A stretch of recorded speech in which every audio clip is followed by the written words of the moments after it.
Hello hello hello welcome back to my channel. আজকে একটু extra খুশি, কারণ আজকে সানডে, ছুটির দিন।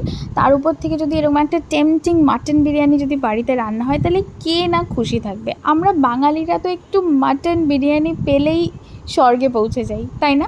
আমাকে তোমরা ঝটপট কমেন্ট করে জানিও যে তোমাদের বাড়িতে আজকে কি রান্না হয়েছে সানডে স্পেশাল।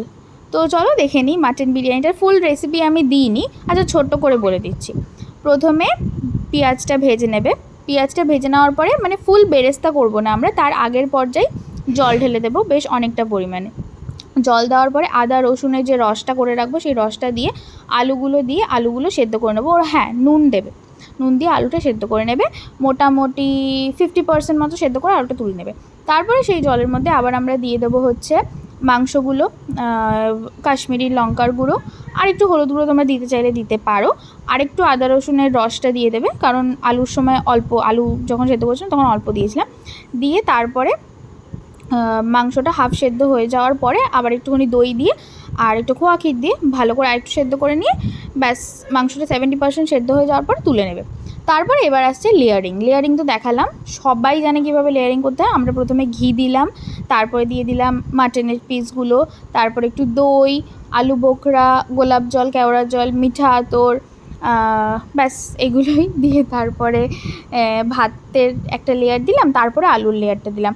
অনেকে কি করে দেখি একদম নিচেই আলু আর মাটনের লেয়ারটা দিয়ে দেয়, তো আমার ওটা একটু ড্রাই লাগে খেতে, তো তাই জন্য আমি একটা ভাতের লেয়ার দিই, তারপরে আবার আলুর লেয়ারটা দিই। তো আলু দেওয়ার পর সেম একই জিনিস, গোলাপ জল, কেওড়ার জল, একটু মিঠা আতর, আর বাড়িতে বানানো বিরিয়ানি মশলা। হ্যাঁ, তোমরা কিন্তু প্লিজ বাড়িতে বানিয়ে নেবে বিরিয়ানি মশলাটা, তাহলে দারুণ টেস্ট আসে।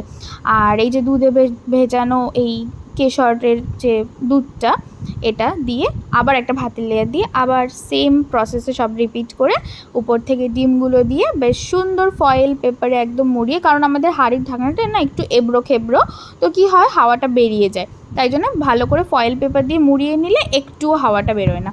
তো দম দিয়েছিলাম প্রথম 10 মিনিট হচ্ছে হাই ফ্লেমে, তারপরের 20 মিনিট হচ্ছে লো ফ্লেমে, আর তারপরে আরও 20 মিনিট বাদে এটা খুলেছিলাম। তো দম দেওয়াটা বিরিয়ানিতে কিন্তু খুব ইম্পর্ট্যান্ট একটা স্টেপ। তোমরা যত ভালোভাবে যতক্ষণ তোমরা দম দিতে পারবে, তাই বলে খুব বেশি না, মানে সারাদিন দম দিলাম এরম তো আর না, মানে যেই প্রসেসটা টাইমটা, সেই টাইমটা ধরে যদি দম দাও, তাহলে তোমাদের বিরিয়ানি সত্যি ভালো হবে খেতে।